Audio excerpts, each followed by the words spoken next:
Bonjour, je m'appelle Chantal Eolmé, coach, formatrice, conférencière et vous pouvez me suivre sur mon site www.chantalholm.com. Aujourd'hui, je vais vous parler d'un nouveau mot, donc d'un nouveau thème, l'essentiel. Le dictionnaire, comme d'habitude, le dictionnaire nous donne plusieurs significations au terme essentiel. Ça peut être le principal, le point capital, ce qu'il y a de plus important, ce qui est indispensable, un objet nécessaire, ou éventuellement la plus grande partie de quelque chose. Je vous avais demandé cette semaine ce qui était essentiel pour vous. J'ai eu de nombreuses réponses et je vous en remercie.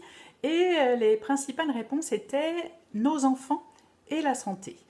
Denis, pour sa part, je lui fais un petit clin d'œil, me disait qu'il y avait beaucoup de choses d'essentielles pour lui, la famille, les enfants, les vrais amis, avoir un travail et gagner décemment sa vie et avoir un toit au-dessus de sa tête. Je remercie donc Carole, Denis, Betty, Stéphanie, Martine, je dois en oublier, pour m'avoir fait part de leur essentiel à eux. Pour ma part, il s'agit effectivement de mes enfants. Je pense que pour une mère, il s'agit souvent, ce thème revient régulièrement, mais on voit bien que l'essentiel peut être différent d'une personne à l'autre. Et je remarque que certains de ces essentiels touchent la notion de besoin. Le besoin qui est un des thèmes que j'aborderai dans la formation que j'ai créée et qui sera en ligne au printemps prochain. Je vous en reparlerai d'ici là. Une différence entre l'essentiel, les besoins, les envies, beaucoup de choses qui tournent à ce sujet-là, mais voilà, l'essentiel et les besoins, ce qui vraiment est important pour nous, se rejoignent quand même beaucoup. À défaut de trouver des statistiques sur l'essentiel, j'ai trouvé des choses qui avaient été dites par des philosophes, donc c'est toujours aussi intéressant de voir ce qu'ils disent. Michel Lacroix nous dit qu'il faut du temps pour que mûrisse cet essentiel, qu'il est souvent parasité par les tentations de l'éparpillement, l'envie de toucher à tout.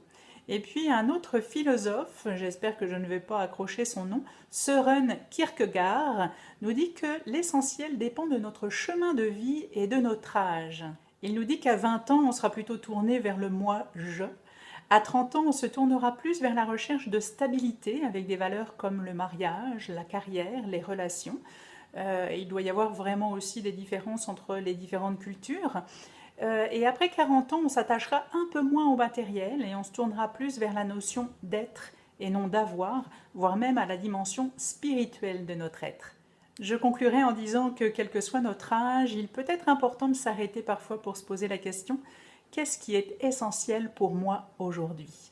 Une fois qu'on a répondu à cette question, eh bien, préserver et nourrir cet essentiel qui est important pour nous, afin que par la même occasion, on fasse grandir notre estime de nous-mêmes. Voilà ce que je voulais vous dire sur l'essentiel. N'hésitez pas à partager cette vidéo, à commenter et à vous abonner à ma chaîne YouTube pour recevoir mes vidéos en avant-première. Je vous dis à très bientôt pour un nouveau thème. Bye!